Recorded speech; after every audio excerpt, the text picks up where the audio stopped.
महान परमेश्वर पिता का तहे दिल से धन्यवाद है प्रभु यीशु मसीह के नाम से। और जैसे कि आज हम फिर से आप सबके बीच में उपस्थित हैं और महान परमेश्वर के वचनों को सीखने हम सब जा रहे हैं।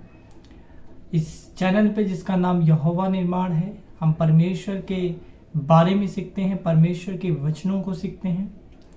अब महान परमेश्वर आप सब सुनने वालों पर बहुत सारी आशीष और अपनी दया और अपना प्रेम सर्वदा हमेशा बना के रखे। जैसा कि आपने पढ़ा होगा टाइटल कि आज का हमारा टॉपिक क्या है, कि हम परमेश्वर के किस रहस्य के बारे में जानने का प्रयास कर रहे हैं। आज का जो बेस है वो विजडम ऑफ नॉलेज के ऊपर है, बुद्धि के ज्ञान के वरदान के बारे में है कि ये अगर किसी व्यक्ति को प्राप्त हो जाए तो वो कैसे कैसे रहस्यों को भी समझ सकता है। और ये परमेश्वर की ओर से ये 9 वरदानों में से एक है। जैसा कि आप टाइटल जो देख रहे हैं उसमें बताया गया है, लिखा गया है कि शिमशोन जो है, जो आज स्वर्ग में है या नरक में है, या फिर कुछ लोग का मानना ऐसा भी है ना कि आने वाले समय में जब यीशु मसीह इस दुनिया में आएंगे तो जगत का न्याय होगा, उस समय सारे धर्मी जी उठेंगे और फिर उनको स्थान दिया जाएगा। मगर उसके पहले या फिर वो स्वर्ग में जाएगा या वो नरक में जाएगा, इस रहस्य को हम कैसे जान सकते हैं। और हालांकि कई बार लोग ऐसा सोचेंगे कि ये कौन सा टॉपिक है, इसमें समझने लायक क्या है, क्योंकि हम सबको ही जानते हैं शिमशोन ने किया क्या था। मगर मैं आपसे सच कहता हूं, आप जब इस वचन को, परमेश्वर के रहस्य के बारे में जानोगे तो आप भी दंग रह जाओगे कि परमेश्वर इस जगह पे ऐसी बातें क्यों कर रहा है और उसका समझाने का, बताने का मकसद क्या है। क्योंकि बाइबल के अंदर कोई भी बात फर्जी नहीं लिखी है, बाइबल के अंदर कोई भी बात बेकार में नहीं लिखी है। अगर वो बात लिखी गई है तो कुछ ना कुछ परमेश्वर ने उसमें रहस्य छुपा रखा है।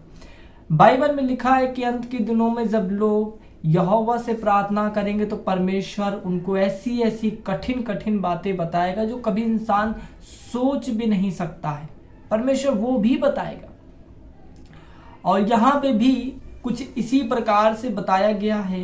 हम उन रहस्यों को आज जानने का प्रयास करेंगे कि वाकई में परमेश्वर का इस रहस्य में आखिरकार कौन सा चीज छुपा हुआ है, और घूम फिर के वो परमेश्वर के प्रेम को प्रकट कर देता है कि परमेश्वर असल में किस प्रकार का ईश्वर है, वो इंसानों के संग उसका कौन सा रिश्ता है और वो कौन सा रिश्ता रखना चाहता है और क्या उनके लिए वो करना चाहता है। हम इन सब चीज़ों को जानेंगे। मैं उसी शिमशोन के बारे में बात कर रहा हूँ जो न्यायों के समय में जो परमेश्वर न्याय ठहराया करता था कि वो यहूदियों का, इजरायलियों का न्याय किया करे। जब परमेश्वर ने शिमशोन को इस दुनिया में भेजा था, ये एक अद्भुत रीति से सब कुछ हुआ था। परमेश्वर की योजना के अंदर हुआ था। शिमशोन जो कि एक नाजिर था, परमेश्वर का एक बहुत अच्छा सेवक था, क्योंकि उसके समान तो आपने कहीं पढ़ा ही नहीं होगा कि परमेश्वर ने इतना पावर उसे दिया हो, किसी और को दिया हो। क्योंकि शिमशोन एक माइटी फुल मैन था, वो बहुत ताकतवर आदमी था और उसका चुनाव ही फिलिस्तीनियों को खत्म करने का था। फिलिस्तीनियों को खत्म कर देना इस दुनिया से, उसका इस कारण से चुनाव हुआ था ताकि परमेश्वर के लोगों को हमेशा आगे बढ़ते रहे। मगर ऐसी क्या चीजें उसके जीवन में होती चली गई जिसकी वजह से वो मकसद पूरा नहीं हो पा रहा था, वो असफल होते जा रहा था। मैं उसी शिमशोन के बारे में बात कर रहा हूँ। जैसा कि हम लोग कई बार ऐसा सोचते हैं कि शिमशोन जो था वो तो पापी व्यक्ति था, पहले वो धर्मी था, पहले तो वो परमेश्वर को बहुत अच्छी तरीके से माना करता था, परमेश्वर के भय के अंदर, प्रेम के अंदर, दया के अंदर था और परमेश्वर के वचनों के अनुसार ही किया करता था। मगर इसके बाद में क्या होता है कि उसने परमेश्वर की आज्ञाओं को तोड़ा।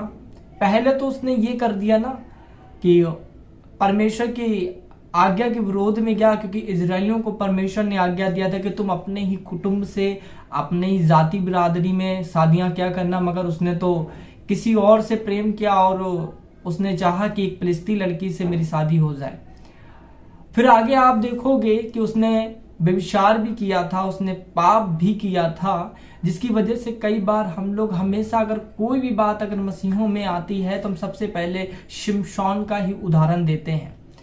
और शिमशोन जो कि इस तरीके का पाप कर रहा था, जैसे कि अन्य जाति स्त्रियों के संग उसने ब्याह किया, और व्यवस्था विवरण 7 के 1 और 7 में जो कि परमेश्वर ने ये नियम दिया था कि तुम अन्य जाति स्त्रियों से ब्याह मत करना, कहीं ऐसा ना हो ये तुमको तुम्हारे मनों को बहका दे और अन्य देवी देवताओं की तरफ तुम्हारे मन को खींच ले जाएं और यहोवा परमेश्वर को तुम छोड़ दो और भूल जाओ और उन सांसारिक चीजों में पड़ जाओ जो दुष्ट आत्माओं की होती हैं। परमेश्वर नहीं चाहता था और उन बुरे कामों में भी ना फंसना चाहे। और फिर व्यभिचार की व्यवस्था के विषय में बताया कि व्यभिचार भी मत करना, जो कि व्यवस्था विवरण 5 के 18 में लिखा हुआ है। जो उसने इस तरीके के पापों को करके उसने अपने आप को परमेश्वर से दूर कर लिया था, वो पाप में फंस गया था, परमेश्वर की आज्ञाओं को तोड़ दिया था उसने, परमेश्वर के नियम को तोड़ दिया था उसने। कई बार हम मसीह ऐसा सोचते हैं और उस चीज को हम समझ नहीं पाते हैं कि आखिरकार ये बात क्या है। अब आपका टॉपिक मैंने कहा ना कि आप सोचोगे कि इसमें समझने वाला क्या बात है, ये तो सभी को ही जानते हैं, मगर मैं आपको एक रहस्य की बात समझाऊंगा। आप बाइबल के अंदर इब्रानियों की किताब उसका 11 का 32 और 32 से 34 तक का हम देखेंगे। लिखा है, अब और क्या कहूं, क्योंकि समय नहीं कि गिदोन का और बाराक सिमसोन का और यफ्त्याह का, दाऊद का और शामुएल का और भविष्यद्वक्ताओं का वर्ण करूं। इन्होंने विश्वास ही के द्वारा राज्य जीते, धर्म के काम किए, प्रतिज्ञा की हुई वस्तुएं प्राप्त की, सिंह के मुंह बंद किए, आग की ज्वाला को ठंडा किया, तलवार धार से बच निकले, निर्बलताओं में बलवंत हुए, लड़ाई में वीर निकले, विदेशियों की फौज को मार भगाया। इस जगह पे परमेश्वर अपने दास एक प्रॉफिट के जरिए बात कर रहा है और एक संदेश को परमेश्वर भिजा रहा है। यहाँ पे विश्वासी जो परमेश्वर के मानने वाले लोग थे, अब्राहम, इसाक, याकूब, या आप ऐसे कह दो विश्वास की डिफिनीशन क्या है, इसी से हम जानते हैं विश्वास की परिभाषा क्या है। इसी इब्रानियों से ही हम सीखते हैं, क्योंकि विश्वास अनदेखी वस्तुओं का प्रमाण है। विश्वास क्या चीज है भाई, हम विश्वास किस चीज को कह सकते हैं, इसकी परिभाषा डिफिनेशन ये है, विश्वास अनदेखी वस्तुओं का प्रमाण है। जो चीजें देखने में नहीं आती, जैसे हमारा परमेश्वर देखने में नहीं आता मगर हम विश्वास करते हैं। जो चीज देखने में आती है तो उसमें विश्वास की क्या बात, मगर हम उसको देख नहीं पाते हैं, मगर हम दिल से विश्वास करते हैं, मन से विश्वास करते हैं कि प्रभु यीशु और परमेश्वर वाकई में है। तो ये विश्वास की डिफिनेशन हो जाती है। और जब हम कोई चीज परमेश्वर से मांग रहे होते हैं या किसी बीमारी से आजाद होना चाहते हैं तो हम पहले ही से विश्वास करते हैं कि परमेश्वर ने चंगाई के द्वारा, प्रार्थना के द्वारा उस बीमारी को तो खत्म कर दिया। हालांकि चाहे मेरे शरीर में वो रोग क्यों ना बना रहे, मगर फिर भी हम पहले ही विश्वास करते कि वो चला गया और वैसा ही हमारे लिए हो जाता है। उसी प्रकार से हम कोई भी चीज अगर प्रार्थना करके परमेश्वर से मांग रहे होते तो हम पहले विश्वास करते हैं और प्रतीति करते हैं। जैसे बाइबल में यीशु ने कहा, अगर तुम्हारा विश्वास राई के दाने के बराबर भी है तो अगर तुम पहाड़ से कह दो कि समुद्र में लग जा तो वो हो जाएगा, मगर मन में संदेह मत करना। ये भी यीशु मसीह ने कहा था। और जो कुछ तुम विनती और प्रार्थना करके मांगते हो वो तुम्हारे लिए हो जाएगा, हुआ नहीं है, हो जाएगा, क्योंकि आप मांग रहे हो और उस चीज पे विश्वास कर रहे हो। तो विश्वास की ये डिफिनेशन ये हो जाती है। मगर मेरा टॉपिक दूसरा सा है। फिर भी यहाँ पे जब हम लोग बाइबल पढ़ते हैं तो हमने पहले ही पढ़ रखा है कि शिमशोन तो परमेश्वर को त्याग दिया था, उसने परमेश्वर के धर्म का जो वचन था उसने त्याग दिया। मैं उस धर्म की बात नहीं कर रहा हूं जो आज दुनिया में हिंदू, मुस्लिम, सिख और ईसाई, ये धर्म की बात नहीं कर रहा। मैं परमेश्वर की वचन की बात कर रहा हूं। धर्म बाइबल के अंदर जो बताया जाता है कि परमेश्वर के आज्ञाएं, नियम और विधियों को मानते हो, उसका भय मानते हो तो उसे धर्म कहते हैं। वो वाला धर्म की बात नहीं है। यहाँ पे परमेश्वर ने विश्वास के विषय में अब्राहम, इसहाक, याकूब और न जाने किन किन लोगों के बारे में बात किया है कि परमेश्वर ने इनके विश्वास की वजह से इन्हें जीत दिलाई है, इनके विश्वास की वजह से इन्हें धर्मी गिना गया है। मगर शिमशोन तो हम और आप पढ़ के आ रहे हैं, ये बहुत उलझाने वाला एक टॉपिक है, बहुत दिमाग को उलझा के रख देने वाला एक टॉपिक है कि शिमशोन का नाम यहाँ पे क्यों आ रहा है, वो भी नए नियम में भी आ रहा है। कई बार आप देखो इस चीज को, यहाँ पे शिमशोन का नाम क्यों आखिरकार आ रहा है। एक सवाल हमारा ये होना चाहिए खुद से कि प्रभु यहाँ पे शिमशोन का नाम क्यों आ रहा है। मैंने कहा ना, इस रहस्य को विजडम ऑफ नॉलेज से ही खोला जा सकता है। जिसके पास ये वरदान है, परमेश्वर ने उनको ये रहस्यों का, बाइबल को समझ लेने का रहस्यों को खोल दिया है। हमको समझ में नहीं आ रहा है कि शिमशोन आखिरकार, जिसने इतने बुरी तरीके से पाप किया, इतनी बुरी तरीके से परमेश्वर की आज्ञाओं को तोड़ दिया, परमेश्वर से दूर हो गया, जिसके बारे में तो पूरी की पूरी बाइबल में कम से कम कुछ नहीं तो पूरी एक बाइबल लिखी जानी चाहिए। अगर उस व्यक्ति के बारे में मात्र सिर्फ 2 पन्नों में, 2 से 3 पन्नों में उसके बारे में सब कुछ खत्म हो जाता है, जबकि परमेश्वर ने उसे इतना सामर्थ्य दिया था, उसे अद्भुत रीति से पैदा किया था, परमेश्वर का आत्मा उस पे नाजिर था, परमेश्वर का अभिषेक उस पे हुआ था। वो कोई नॉर्मल फॉर्मल व्यक्ति नहीं था, आप ऐसा मत समझो, क्योंकि वो भी कहीं ना कहीं इतना पावर रख रहा था तो परमेश्वर की मदद से, परमेश्वर की दया की वजह से, क्योंकि वो उसको चुना गया था एक मकसद के जरिए। जैसे आज हम यीशु मसीह में अपने प्रभु के वचन में जब आते हैं तो हम सबका, छोटे बड़े या बहुत बड़े, हर एक प्रकार के लोगों का, चाहे वो बहन हो या भाई हो, हर एक का मकसद है परमेश्वर का चुनने का, कि हमें एक मकसद के जरिए परमेश्वर ने बुलाया है। केवल हमें उद्धार के लिए नहीं बुलाया है। उद्धार तो परमेश्वर हमें अपने प्रेम में देना चाहता है, मगर परमेश्वर चाहता है और भी बहुत कुछ काम है मसीह में। तो परमेश्वर हर एक के जीवन में अलग अलग उद्देश्य से उसे बुलाता है। शिमशोन को भी इसी रीति से परमेश्वर ने बुलाया था। आप कहोगे, अगर परमेश्वर मुझे ऐसा मंगा लेता या बुला लेता या मेरा जन्म ऐसा होता तो मैं तो कदापि परमेश्वर से दूर ना हटता और परमेश्वर की आज्ञा और नियम और विधियों को नहीं तोड़ता कभी भी। कई बार कुछ भविष्यद्वक्ता, कुछ पैगंबर और हम जैसे विश्वासी हम सोचते हैं ना, काश हम उस समय, उस जमाने में, बाइबल के जमाने में, भविष्यद्वक्ताओं के जमाने में पैदा होते, मूसा के जमाने में पैदा होते, वो 40 लाख इजरायलियों की भीड़ में हम भी होते तो प्रभु के कितने बड़े बड़े कामों को हम देख रहे होते, परमेश्वर को सीने पर्वत पे उतरते हुए देख रहे होते। मगर ये हमारे लिए नहीं हो पाया। मगर सोचिए, शिमशोन के लिए तो परमेश्वर ने कुछ ऐसा दे रखा था जो अद्भुत था। मगर फिर भी यहाँ पे परमेश्वर ने क्यों आखिरकार शिमशोन के बारे में बातें की हैं, शिमशोन को इस जगह पे विश्वास में धर्मी की बातें क्यों की जा रही हैं, ये एक बहुत बड़ा रहस्य है। इसको हमें समझना पड़ेगा। ये उलझन पैदा करने वाला एक सवाल है। अगर मैं तुमसे सच कहता हूं कि जब आप इस रहस्य को समझोगे तो आप कहीं ना कहीं आप परमेश्वर के दीवाने हो जाओगे, परमेश्वर के प्रेम के दीवाने हो जाओगे कि सच में परमेश्वर दयावंत और प्रेम करने वाला परमेश्वर है। तो हम इसको और भी जानने की प्रयास करेंगे कि यहाँ पे जो बात की जा रही वो आखिरकार है क्या। मैं आपको एक गवाही बताना चाहूंगा, जो जिस व्यक्ति को परमेश्वर ने विजडम ऑफ नॉलेज दिया था, बुद्धि का वरदान दिया था, उसने परमेश्वर से बहुत प्रार्थनाएं की थी। करीबन 7 साल के लगभग उसने परमेश्वर पिता से बहुत प्रार्थना की थी कि प्रभु परमेश्वर, प्रभु यीशु मसीह को हमारे वरदान दिए गए थे, हमारे यीशु मसीह को 9 के 9 वरदान थे उसके पास।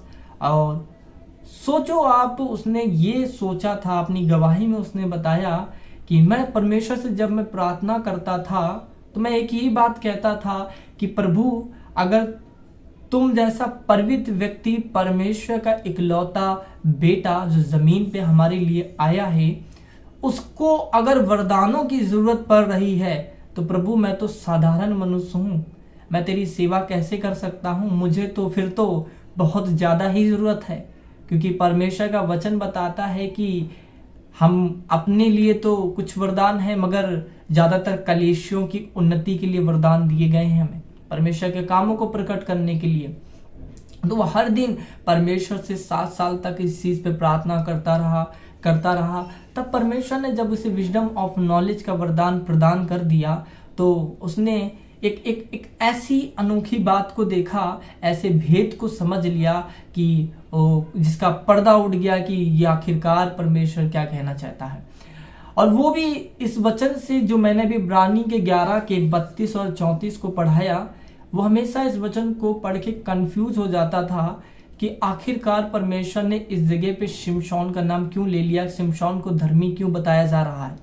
और शिमशोन का मैंने जैसा टॉपिक दिया कि शिमशोन आज स्वर्ग में है या नरक में है, या नरक में जाएगा या वो स्वर्ग में जाएगा। तो इस चीज को हम समझने का प्रयास करेंगे। और उसने अपनी गवाही के अंदर ये बात को बताया, वो बहुत बार परमेश्वर के दर्शनों को प्राप्त किया था।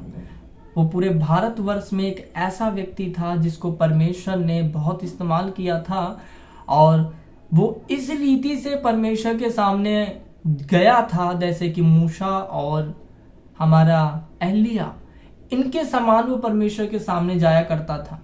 क्योंकि परमेश्वर उससे प्यार करता था, वो परमेश्वर से प्यार करता था।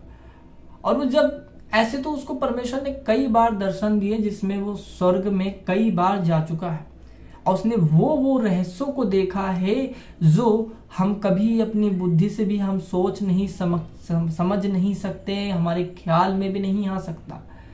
तो उसने वहां पे जब एक बार जब ये वरदान उसको मिल गया, तो प्रभु ने उसको इस भेद को समझाना चाहा, ये विजडम ऑफ नॉलेज खोलना चाहा, क्योंकि वो इस वचन से बड़ा परेशान था, उसे समझ नहीं आ रहा था ये है क्या। तो प्रभु ने एक बार स्वर्ग में जब उसे, वो प्रार्थना कर रहा होता है कि परमेश्वर ने अचानक से उसे आत्मा में होके उसे स्वर्ग पहुंचा दिया। और स्वर्ग में जब वो दूसरे स्वर्ग में, स्वर्ग भी 3 प्रकार के हैं, आज के आर्कियोलॉजिस्ट भी हो गए या फिर बाइबल के जो बड़े विद्वान हैं और यहूदी भी जो हैं, और जिन्होंने वो दर्शन को प्राप्त किया है, और बाइबल में प्रेरित पौलुस, जिसे पॉल बोलते हैं, वो भी इस बात का व्याख्यान करता है कि स्वर्ग 3 प्रकार के हैं, पहला स्वर्ग, दूसरा स्वर्ग और तीसरा स्वर्ग। तो जो मसीही विश्वासी हैं, जो मर जाते हैं या फिर मसीह में सो जाते हैं, या प्रभु के पहले जमाने के जो पवित्र व्यक्ति थे, प्रभु उनमें से कुछ लोगों को, या जो बहुत प्रिय लोग हैं, उनको परमेश्वर स्वर्ग में दूसरे वाले स्वर्ग में लेके जाता है। और वहां पे अभी आप थोड़ा सा, ये भी मैं टॉपिक से हटके थोड़ा सा ये भी बोलना चाहूँगा, आप कहोगे जितने भी लोग मसीह में सो गए हैं वो तो सो रहे हैं, है ना, वो तो भटक नहीं रही उनकी आत्माएं, तो ये क्या बता रहे हैं, इसका टॉपिक मैं कभी बताऊंगा कि ये क्या चीज़ है। मगर अभी फिलहाल हम ये समझेंगे कि यहाँ पे परमेश्वर क्या बताना चाह रहा है। तो उसने क्या देखा कि मैं स्वर्ग में हूँ, और परमेश्वर ने उसे शिमशोन से जा मिला दिया। और शिमशोन को जब उसने देखा तो उसको नहीं समझ में आया, क्योंकि वो एक ऊंचे कद का व्यक्ति था, और उसके चेहरे से बड़ी एक खुशी झलक रही थी, परमेश्वर का प्यार उसके चेहरों से झलक रहा था।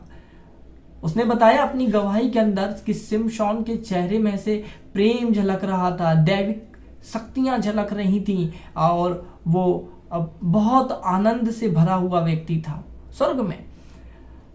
और उसको आत्मा ने तुरंत बताया ये तो शिमशोन है। अब वो इस बात को देख के फिर से कंफ्यूज हो गया, बहुत आश्चर्यजनक बात उसके संग घट रही थी, और बड़ा भयभीत था कि शिमशोन स्वर्ग में कर क्या रहा है, शिमशोन कैसे स्वर्ग आ सकता है। अगर हम सब पाप करते रहें और हम तो स्वर्ग चले ही जाएंगे, तो फिर तो प्रभु का वचन तो बेकार हो गया ना, फिर तो यीशु मसीह को भी आने की जरूरत नहीं थी। मगर इस जगह पे एक ऐसा रहस्य है जिसे हमें समझना है। जब वो इस बात को देख रहा होता है तो उसका मन किया कि मैं शिमशोन से जाके बातें करूं, और अपने मन के जितनी दुविधाएं हैं, जो प्रभु का वचन मुझे समझ में नहीं आ रहा है, मैं उन वचनों को जाके समझ लूं। और प्रभु ने उसको पूरी तरीके से आजाद किया। प्रभु ने उसको आज्ञा दी और बोला कि तू शिमशोन से बात कर सकता है। और वो जब शिमशोन से बात करने लगा तो उसने एक ही सवाल का जवाब पूछा कि इब्रानियों के अंदर 11 के 32 और 34 में तुम्हारा नाम क्यों आ गया है? आखिरकार आपने तो पाप कर दिया था, आपने तो अधर्म कर दिया था, आपने तो परमेश्वर यहोवा को छोड़ दिया था, आपने परमेश्वर के वचन का त्याग कर दिया था, आपने बुरे काम किए थे, आपने तो परमेश्वर के इच्छा को निसफल कर दिया था, तुम परमेश्वर के वचन से बाहर हो गए थे, फिर भी आप किस तरीके से स्वर्ग में आप पहुंचे हो?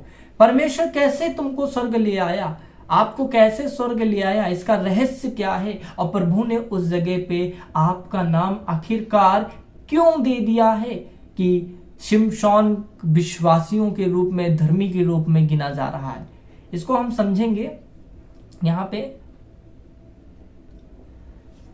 शिमशोन ने फिर उसको जवाब में एक बात कही उस प्रभु के दास को कि सच बात है कि मैंने इस तरीके की चीजें परमेश्वर के राज में की थी। मैंने प्रभु को छोड़ दिया, प्रभु के वचन को तोड़ दिया था, उसकी आज्ञाओं से मैं भटक गया था। तभी मेरे संग जब मेरी आंखों को फिलिस्तियों ने फोड़ दिया था, मेरी आंखों को उन्होंने जब फोड़ दिया था, मैं बहुत दुखी हो गया था। मैं दुखी मन में, मेरे अंदर दुखी ही दुख समा गया था और मेरे अंदर एक दोष भावना पैदा हो चुकी थी कि मैंने प्रभु के वचन को छोड़ा, प्रभु की आज्ञाओं को तोड़ा है और मैं प्रभु से बहुत दूर हो चुका हूं। मैंने अपने पवित्र अभिषेक को जो मेरे ऊपर था वो भी मेरे ऊपर से चला गया है।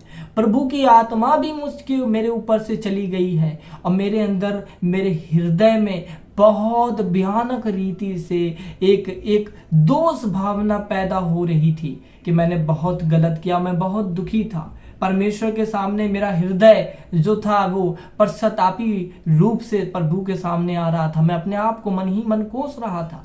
मेरे अंदर बहुत दुख वाली भावना आ गई थी। जैसे कि हम मसीह, कई बार हमसे कुछ छोटी मोटी गलतियां या बड़ी गलतियां या पाप हो जाता है तो हमारे मन में बहुत पश्चातापी मन हो जाता है। हमें बहुत दुख लगता है कि प्रभु ने तो हमारे लिए इतना कुछ किया, मगर हमने प्रभु की आज्ञा को तोड़ दिया, हमने प्रभु के दिल को दुखा दिया है। हम बहुत दुखी हो जाते हैं। जैसे कि दाऊद से गलती हो गई थी और लिखा है कि उसका जो मन है उसे दोषी ठहराता था, उसे बोलता था कि तूने पाप किया, उसको दोष फील होता था। वो ऐसा भयानक बोझ होता है कि वो सहन से बाहर हो जाता है। इसलिए वो कहता है, प्रभु मेरा दोषी मन को मुझसे ये दूर कर, मेरे मन को शांति दे।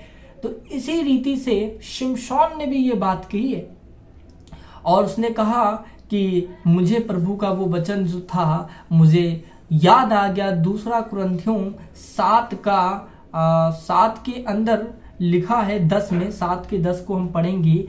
क्योंकि परमेश्वर भक्ति का शोक ऐसा पश्चाताप उत्पन्न करता है जिसका परिणाम उद्धार है और फिर उससे पछताना नहीं पड़ता, परंतु सांसारिक शोक उत्पन्न मृत्यु करता है। यहाँ पे ये वचन उसे याद आया और उसने बताया कि जो परमेश्वर, अगर हमारे जीवन में कोई गलती हो जाती है, हमसे कुछ गड़बड़ हो जाती है, तो परमेश्वर हमारे अंदर एक दोष भावना पैदा करता है, पश्चातापी मन को पैदा करता है और वो हमारे लिए लाभदायक होता है, ताकि परमेश्वर हमारा उस पश्चातापी होने की वजह से, जब हम अपने आप को गुनाहगार मानते हैं, अपने आप को सच में परमेश्वर हमसे गलती हो गई, हम परमेश्वर के सामने माफी मांगना शुरू कर देते हैं, तो परमेश्वर कहता है कि ये उद्धार का कारण हो जाता है। मैं तुम्हारा उद्धार कर देता हूं।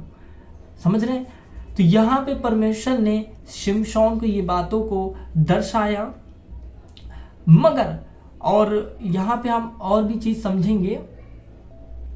उसी वक्त उसने ये भी बताया शिमशोन ने कि मैं सिर्फ प्रभु से यही बात उस दशा में कर सकता था जब फिलिस्तियों ने मेरी आंखों को फोड़ दिया, और मैं वो ये बात कर रहा था, मैं प्रार्थना कर रहा था प्रभु से कि प्रभु एक बार और अपनी आत्मा को मुझ पे आने दे। प्रभु एक बार, सिर्फ एक बार प्रभु परमेश्वर मुझ पे दया कर कि मैं अपने काम को, अपने मकसद को, जिसकी वजह से मुझे बुलाया गया, मैं उस दोषी मन से प्रभु से प्रार्थना कर रहा था और कह रहा था कि प्रभु मुझे एक और मौका मिले ताकि मैं वो काम को कर सकूं जिसके लिए परमेश्वर तूने मुझे यहाँ पे भेजा था। और मैं दीन दशा में जाके परमेश्वर से इस तरीके से बोल रहा था। अब मैं अपने पश्चातापी मन को परमेश्वर के सामने लेके जा रहा था। और तभी क्या होता है कि बाइबल में ऐसा बताते हैं कि जब उसने इस तरीके से परमेश्वर से बोला था और वो बोल रहा था कि प्रभु मेरी परमेश्वर से एक बात बोला, प्रभु तुम मेरी सीध ले, है ना, प्रभु मेरी सीध ले ले, मुझे याद कर ले प्रभु, एक बार आखिरी बार मुझे याद कर ले प्रभु। और परमेश्वर से प्रार्थना इस प्रकार कर रहा था।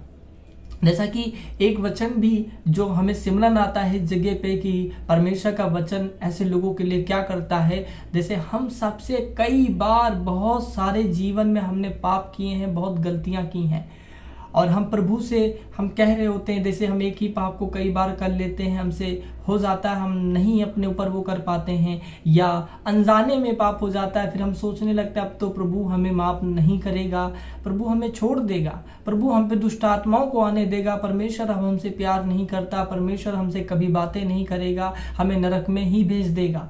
मगर परमेश्वर का एक वचन है जैसे कि यिर्मयाह 3:22 के अंदर लिखा है, हे भटकने वाले लड़कों लौट आओ, मैं तुम्हारा भटकना सुधार दूंगा और हम तेरे पास आए हैं क्योंकि तू ही हमारा परमेश्वर यहोवा है।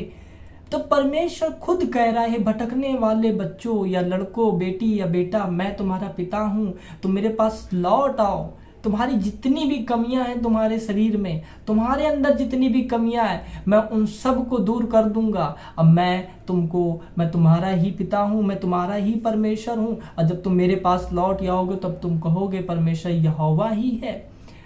तो परमेश्वर यहाँ पे कह रहा है, परमेश्वर चाहता है कि अगर आप कोई छोटे मोटे पाप में या बड़े चाहे कैसी भी कंडीशन में है, आप अपने मन को छोटा मत कीजिए, आप पश्चातापी मन लेके परमेश्वर के सामने जाइए, परमेश्वर से माफी मांगिए, परमेश्वर से प्रायश्चित कीजिए, तो परमेश्वर आपका पाप को भी माफ करेगा। और कई बार हम सोचते हैं अरे हमसे तो ये अब नहीं छूट सकता, हमें तो नरक ही जाना है, परमेश्वर का क्रोध ही हम पे पड़ेगा। तो परमेश्वर खुद हमसे वादा एक कर रहे हैं, प्रॉमिस कर रहे हैं कि हे भटकने वाले लड़कों, परमेश्वर कितने प्यार से कह रहा है, हे भटकने वाले लड़कों तुम मेरे पास आ जाओ, मैं तुम्हारा भटकना सुधार दूंगा। तुम्हारी जो भी कमी है, जिस चीज में तुम गिर जाते हो, जो चीज तुम्हें मुझसे दूर कर देती है, जब तुम मेरे पास आ जाओगे तो मैं उन चीजों को भी सही कर दूंगा। परमेश्वर ऐसा कहते हैं। और शिमशोन इस रीति से ये चीजें देख रहा था, तभी प्रभु के उस दास को एक बात सिमरन आई कि जब यीशु मसीह क्रूस के ऊपर बलिदान हो रहे थे, या प्रभु यीशु मसीह क्रूस के ऊपर बलिदान हो रहे थे, तो उनके अगल बगल 2 डाकू भी उनके साथ में उन्हीं के साथ में क्रूस के ऊपर चढ़ाए जा रहे थे, क्योंकि वो डाकू थे, उन्होंने बुरे काम किए थे और उन्होंने बहुत बुरे काम किए थे। तो उसमें से एक डाकू ने कहा प्रभु अपने दूसरे डाकू से, जो उसके यीशु मसीह को चिढ़ा रहा था, बुरे बुरे शब्द कह रहा था, यहूदियों के राजा, राजा जो भी है प्रभु, अगर तू परमेश्वर का सच में पुत्र है तो खुद को भी और मुझको भी बचा। तो उसने तुरंत, दूसरे डाकू ने उसे डांटते हुए और कहते हुए इस बातों से कहा कि हम सब तो न्याय के अनुसार दंड पा रहे हैं, मगर ये प्रभु का, परमेश्वर का बेटा है जिसने कोई गड़बड़ नहीं की, कोई पाप नहीं किया, कोई गलत काम नहीं किया, मगर ये फिर भी यहाँ पे बलिदान हो रहा है। तो उसने एक बात प्रभु यीशु मसीह से एक बात कही थी कि प्रभु यीशु, जब तू अपने स्वर्ग के राज्य में वापस आना, उसने क्रूस के ऊपर ही प्रभु यीशु मसीह पे विश्वास ला लिया था, प्रभु यीशु मसीह पे ईमान लेके आ गया, तो अपने सारे गुनाहों को इनडायरेक्टली वो बता रहा है, एक रहस्य की बात को समझाते हुए वो बता रहा है कि प्रभु यीशु से क्या कह रहा है, प्रभु जब तू स्वर्ग राज्य में वापस आना अपने, तो मुझे सिमरन करना, मुझे याद करना, प्रभु से वो कह रहा। और ये इसलिए क्योंकि उसको यकीन हो गया था कि ये परमेश्वर का ही बेटा है, ये सच्चे परमेश्वर का बेटा है, जो मसीहा आने वाला था, ये वही है। और फिर एक ना एक दिन ये स्वर्ग से वापस भी आएगा हमको लेने के लिए अपनी राज और अपनी बादशाहत में। जब यीशु आएगा तो प्रभु तुम मुझे सिमरन करना। इसका मतलब वहां पे उसने अपने पापों को प्रभु यीशु के सामने मान लिया और ये कह रहा था कि प्रभु यीशु मसीह हमें अपने राज्य में याद कीजिएगा, सिमरन कीजिएगा, मेरे गुनाहों को बुला के मुझे सिमरन कीजिएगा, मुझे स्वर्ग में स्थान दीजिएगा। और यीशु मसीह ने उसी वक्त उसी घड़ी ये बात कह दी कि तू आज ही मेरे साथ स्वर्ग लोक में होगा, आज ही होगा परलोक में। यीशु मसीह ने ये बात उससे कह दी थी और मैं आपसे सच कहता हूं वो सच में वो स्वर्ग गया, क्योंकि यीशु मसीह झूठ नहीं बोलते। प्रभु यीशु मसीह तो जगत की उत्पत्ति से हैं। परमेश्वर के जब दुनिया बनाई जा रही थी तब से प्रभु यीशु मसीह इस दुनिया में है और प्रभु यीशु मसीह सब कुछ जानते हैं कि पिता को क्या पसंद है और पिता को क्या नहीं पसंद है। वो सब कुछ जानते थे, वो परमेश्वर का निर्दोष मेमना था। तो प्रभु के दास को वो बात तुरंत सिमरन आ गई, आत्मा ने तुरंत बताया। और यहाँ पे भी शिमशोन भी एक यही बात कह रहा था। जब आप पढ़ोगे न्यायों की पुस्तक में न्यायों का 16 का 28 में इस प्रकार लिखा है, तब शिमशोन ने यह कहकर यहोवा की दुहाई दी, हे प्रभु यहोवा मेरी सीध ले, मुझे याद कर। और दुहाई देने लगा, प्रभु से विनती प्रार्थना करने लगा जैसे कि उस डाकू ने किया था। और प्रभु का प्रेम जो है शिमशोन के ऊपर हो गया और शिमशोन के जितने भी पाप थे, शिमशोन ने बोला हाँ मैंने पाप किया था, मैंने बहुत अधर्म किया था, मैं प्रभु से दूर हो गया था, मगर मैंने अंत में भी प्रभु से मैंने माफी मांगी थी, प्रभु से कहा था कि प्रभु एक बार मेरी सीध ले ले। और जब प्रभु ने, और ये भी आप पढ़ लो, मैं कोई फेक बातें नहीं करता, मैं मनोगरम कहानियां आपको नहीं सुनाई दे रहा हूँ। वचन जब आप पढ़ोगे तो उसमें लिखा है कि परमेश्वर ने उसके ऊपर फिर से अपनी आत्मा को दिया और वो सामर्थ्य में आ गया और उसने ना जाने, अब जब बाइबल के अंदर जब पढ़ोगे उसमें लिखा है जिस जगह पे वो था तो फिलिस्तियों को उसने, जो उसकी छत के ऊपर थे बहुत सारे फिलिस्ती, उन सब को उसने मार डाला, वो सब मर गए उसके नीचे दब के, और शिमशोन भी मर गया। मगर जिस काम के लिए उसका चुनाव हुआ था वो काम को वो पूरा करके मरा। और लास्ट बार भी प्रभु की दया, प्रभु की सामर्थ उस पे ऐसी हुई जो इस बात को दिखाती कि परमेश्वर ने उसको माफ कर दिया था उसके पश्चातापी मन की वजह से। लास्ट टाइम पे उसने प्रभु यीशु मसीह को लास्ट टाइम पे उसने प्रभु से अपनी माफी मांग ली, प्रभु के सामने अपने दिल को खेदित कर लिया। और बाइबल ऐसा कहती है खेदित मन वाले यहोवा के, परमेश्वर के वचन में लिखा है टूटे मन के जो लोग होते हैं परमेश्वर उनके पास रहता है।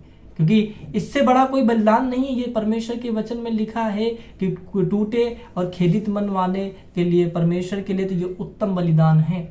तो परमेश्वर ऐसे लोगों को माफ कर देता है जो सच में परमेश्वर से प्यार करना चाहता है। उसकी दया जो सबसे बड़ी दया है परमेश्वर की, और परमेश्वर ने इस जगह पे अपनी दया दिखा दी और शिमशोन को पाप जो था परमेश्वर ने, शिमशोन ने स्वर्ग में भी गवाही दी और कहा कि प्रभु ने मेरे सारे के सारे पापों को मेरी अपनी पीठ के पीछे फेंक दिया और फिर उसे सिमरन नहीं किया, उन सारे पापों को, गुनाहों को मिटा के रख दिया परमेश्वर ने।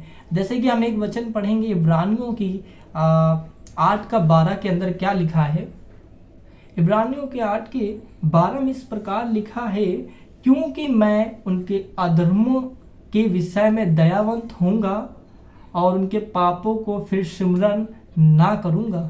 तो परमेश्वर अपनी वाचा को पूरी करता है और परमेश्वर ने अपने प्रेम को दिखाया और शिमशोन के उन भले कामों को भी याद किया और परमेश्वर ने उसके पाप को भी माफ कर दिया। तो भाइयों और बहनों, हमसे कितनी भी गलतियां हो रही हों, हमें परमेश्वर से दूर भागने की जरूरत नहीं है, हमें परमेश्वर के करीब जाने की जरूरत कि हाँ प्रभु हमसे ये गलती हो रही है, प्रभु हमें माफ कर दे। हमको कुछ भी हो जाए प्रभु, कोई भी कोने में स्थान दे दे, कहीं भी अपने चरणों में जगह दे दे, मगर मुझे अपने सामने से निकाल मत दे प्रभु, मुझे छोड़ मत दे। शिमशोन के समान जब आप इस तरीके से प्रभु से प्रार्थना करोगे, मैं आपसे सच कहता हूं परमेश्वर आपको प्रेम करेगा आप पे दयावंत होगा, क्योंकि आपने उड़ऊ पुत्र का दृष्टांत तो सुना है कि उसने क्या किया था, मगर उसके बाप ने, उसके पिता ने बाद में उसको गले ही लगाया था, उस पर अपना प्रेम प्रकट किया था।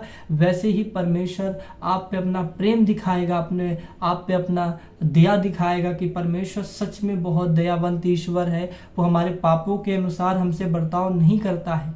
तो इस विषय से हम जान पा रहे हैं कि शिमशोन को कैसे परमेश्वर ने स्वर्ग पहुंचाया, और बाइबल में क्यों आखिरकार परमेश्वर का ने शिमशोन का नाम करवा रखा वहां पर, क्योंकि शिमशोन आज स्वर्ग में है, वो नरक नहीं गया। परमेश्वर की दया उस पर हो गई, क्योंकि शिमशोन भी लास्ट टाइम पे अपने मन को फिरा के प्रभु से माफी मांगा। जैसे उस डाकू ने लास्ट टाइम पे यीशु मसीह से कहा, प्रभु मुझे अपने स्वर्ग राज में ध्यान कर, प्रभु स्वर्ग राज में सीध लेना मेरी। वैसे ही उसके पाप क्षमा हो गए, वैसे शिमशोन के भी पाप क्षमा हो गए, वैसे हमारे और आपके भी हो जाएंगे अगर हम प्रभु के ऊपर विश्वास लाएंगे और अपने पापों को मान लेंगे।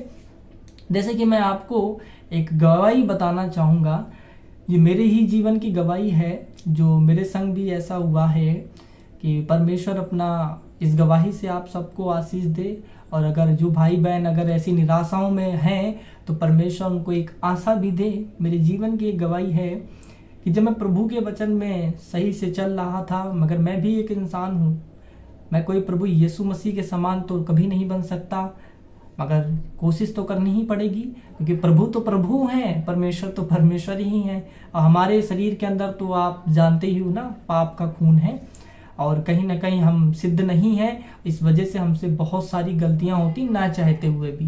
पौलुस कहता है, जो मैं करना चाहता हूं वो मैं कर नहीं पाता हूं, और जो नहीं करना चाहता वो मुझसे हो जाता है। तो कई बार हम कुछ ऐसी चीजें जो हम नहीं करना चाहते मगर हमसे हो जाता है। तो उन दिनों में क्या होता है कि मैं अपने जीवन से बहुत थक गया था, बहुत हार गया था, क्योंकि मेरे जीवन में कुछ ऐसी चीज़ें थी जिनसे मैं बार बार गिर रहा था। वो पाप भी हो सकता है, मगर मेरे को सबसे ज़्यादा डिप्रेशन जैसी चीज़ें, निराशा जैसी चीज़ें, जीने की इच्छा नहीं है ना, ऐसी बहुत सारी चीज़ें थीं। उन दिनों में मैं अपने आप को बहुत अकेला फील करता था, बहुत हद से ज़्यादा अकेला फील करता था। मुझे कुछ नहीं समझ में आता, ना मैं प्रार्थना कर पाता, ना मैं वचनों को ही पढ़ पाता। हालांकि मैं वचनों को अच्छे तरीके से समझता, मगर उस समय मेरी बुद्धि काम नहीं देती थी। तो मैं एक दिन प्रभु से प्रार्थना कर रहा होता हूँ, परमेश्वर से हाथों को उठा के, और अपने आप को प्रभु के सामने, अपने सारे पापों को, अपनी सारी गलतियों को परमेश्वर पिता के सामने मैं मान रहा होता हूँ, अपनी सारी गलतियों को। और मैं प्रभु से एक ही बात कह रहा होता हूँ कि प्रभु, यीशु ने जैसे क्रूस के ऊपर जब प्राण त्यागे थे, उसने कहा, प्रभु आपने मुझे क्यों छोड़ दिया है।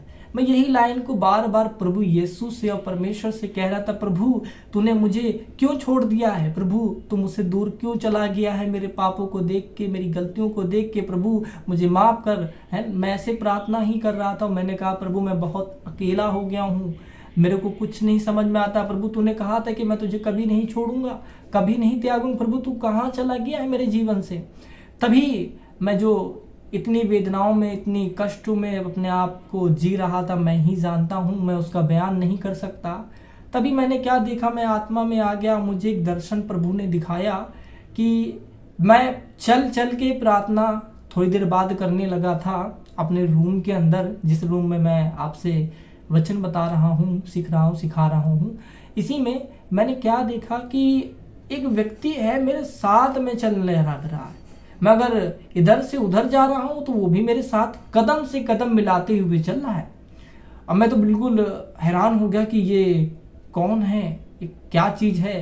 कई बार हमारे दिमाग में ये भी आ जाता है ना, कहीं दुष्ट आत्मा तो नहीं है, हम डर जाते हैं। मगर ऐसा नहीं था, क्योंकि वो प्रभु की उपस्थिति वो कुछ और ही समझ में आती है, और दुष्ट आत्माओं की तो कुछ और ही।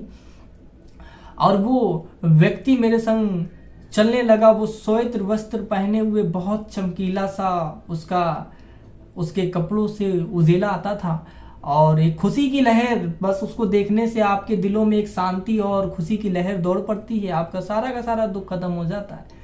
अब मैंने क्या देखा कि वो व्यक्ति मेरे से एक बात कहने लगा कि मैं तेरे साथ हूँ, मैं तेरे साथ हूँ, और मेरे कदम से कदम मिलाने लगा। और मुझे तुरंत आत्मा ने ही मेरे मन में ये बोला, ये हमारे प्रभु यीशु मसीह हैं जो तुमने कहा, जो तुमने प्रार्थना की, प्रभु तूने मुझे क्यों छोड़ दिया। तो प्रभु साबित कर रहा है, अपने प्रेम को दिखा रहा है कि मैंने तुझे अभी भी नहीं छोड़ा है। जबकि मेरे से बहुत सारी गलतियां हुई हैं, मैंने बहुत सारे पाप किए, फिर भी प्रभु मुझसे कह रहा, प्रभु आके क्या कह रहा है कि मैंने तुझे नहीं छोड़ा है।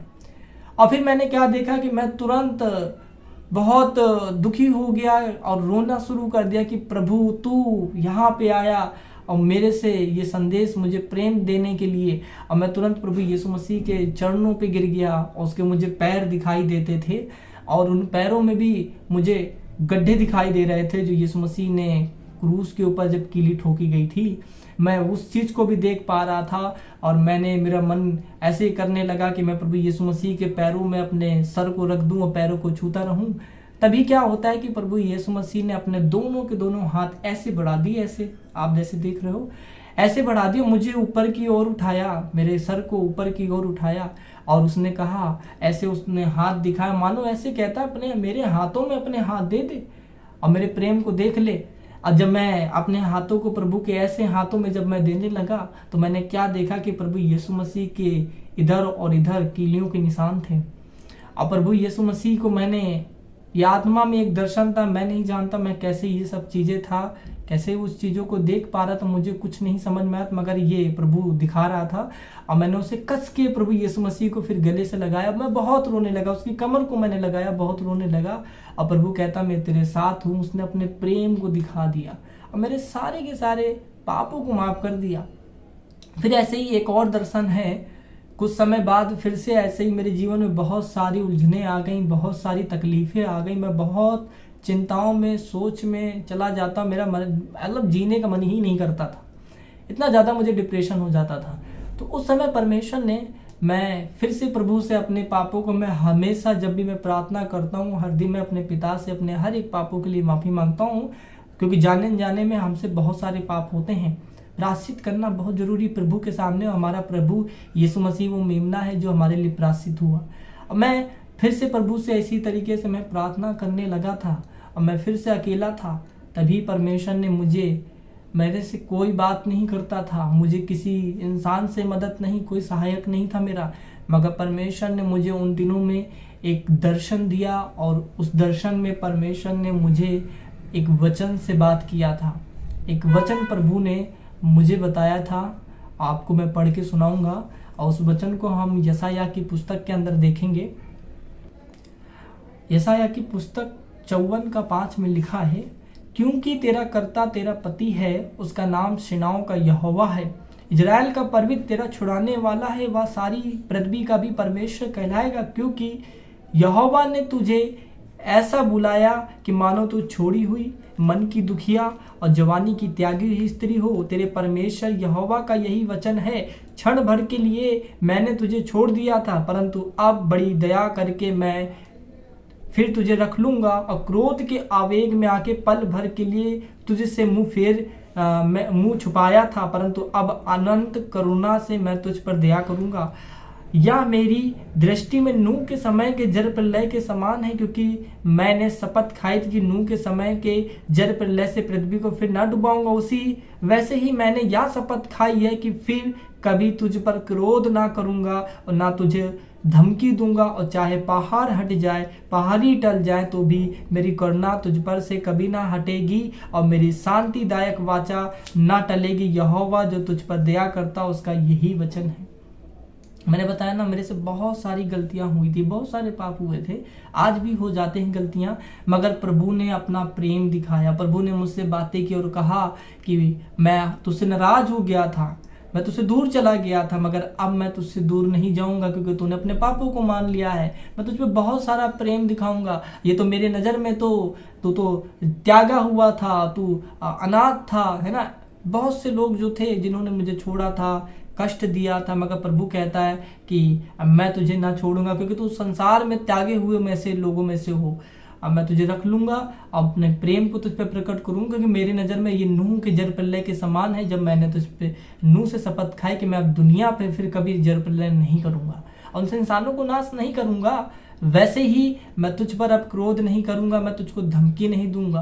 प्रभु का ये वचन मेरे जीवन में जब आया, मैं बहुत आनंदित और खुश हो गया कि सच में मेरा प्रभु ने मेरे सारे के सारे पापों को माफ कर दिया है।